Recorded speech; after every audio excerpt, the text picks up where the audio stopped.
Exercise 1.3లోని 9th question. What number should -33/16 be divided by to get -11/4? దీని meaning ఏంటంటే -33/16ని ఏ నంబర్తో డివైడ్ చేస్తే -11/4 వస్తుంది. Let the dividing number be x. మనము 33/16ని ఏ నెంబర్తో డివైడ్ చేయాలో ఆ నెంబర్ని ఎక్స్ అనుకుందాము. ఎక్స్ అనుకొని ఎక్స్ వాల్యూని ఫైండ్ అవుట్ చేయాలి. So -33/16 divided by X is equal to -11/4. -33/16 ఏ నెంబర్తో డివైడ్ చేస్తే -11/4 వస్తుంది అని క్వశ్చన్ అడిగాడు. -33/16 ఇంటూ డివిజన్ ఉన్నప్పుడు ఇది మల్టిప్లికేషన్ వేసుకొని దీనికి రెసిప్రోకల్ రాయాలి. ఏం లేకపోతే ఇక్కడ 1 ఉంటుంది కదా. So 1/x is equal to -11/4. 1/xని ఇక్కడనే ఉంచుకొని -33/16ని రైట్ సైడ్ ట్రాన్స్పోజ్ చేస్తే డివిజన్లోకి వచ్చేస్తుంది కాబట్టి న్యూమరేటర్ డినామినేటర్ న్యూమరేటర్గా మారుతుంది.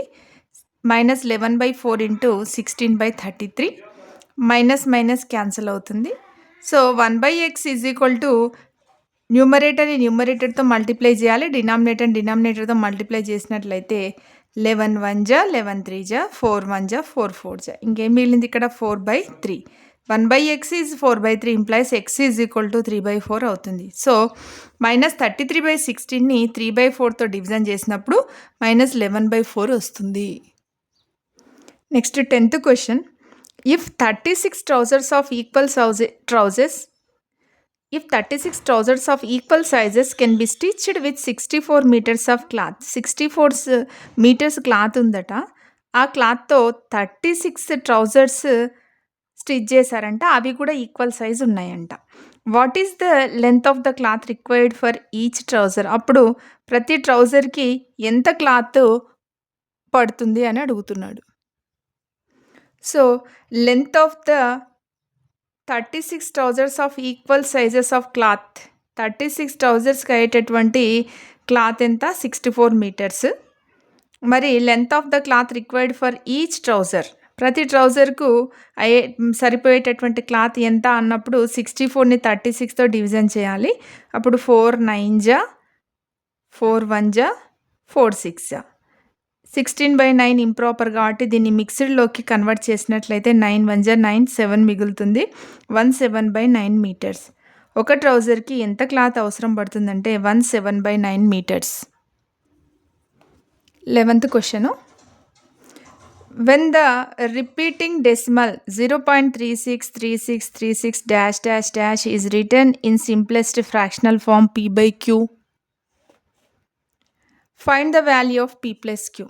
ఇక్కడ non terminating and recurring decimal ఇచ్చాడు. ఏం రిపీట్ అవుతుంది? 363636 అనేది రిపీట్ అవుతుంది. So periodicity is 2. ఇలాంటి లెక్కలు మనము చేసున్నాము. మళ్ళీ చేద్దాము ఈ లెక్క. Let x is equal to ఇచ్చిన దాన్ని మనం ఎక్స్ అనుకోవాలి కాబట్టి 0.363636 let it be equation 1.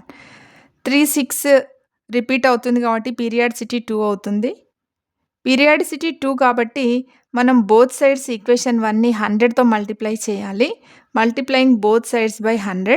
So 100 into x is equal to 100 into 0.363636 so 100 into x is equal to 100తో మల్టిప్లై చేసిన పాయింట్ 2 డిజిట్స్ ముందు వైపుకు జరుగుతుంది, కుడివైపుకు జరుగుతుంది. So 100x is equal to 36.363636 let it be equation 2. ఇప్పుడు ఈక్వేషన్ 2లోంచి ఈక్వేషన్ 1ని సబ్ట్రాక్ట్ చేయాలి.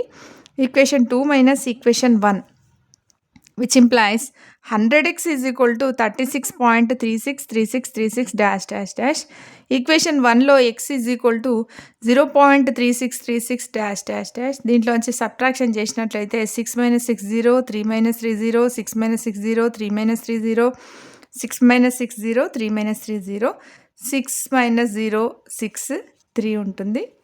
100లోంచి ఒక ఎక్స్ సబ్ట్రాక్ట్ చేస్తే 99x is equal to 36. Therefore decimal తర్వాత ఎన్ని జీరోస్ ఉన్నా దానికి వాల్యూ ఉండదు కాబట్టి రిమూవ్ చేయొచ్చు. 99x is equal to 36. Therefore x is equal to 99 ఇక్కడ మల్టిప్లికేషన్‌లో ఉంది. ఆర్‌హెచ్‌ఎస్‌కు ట్రాన్స్‌పోజ్ చేస్తే డివిజన్‌లో వచ్చేసింది. 36/99 3 3 జా 3 3 జా 3 1 జా 3 2 జా దెన్ 3 4 జా 3 11 జా 4/11. It is in the form of p by q. Therefore, p plus q is equal to 4 plus 11 is equal to 15. Thanks for watching.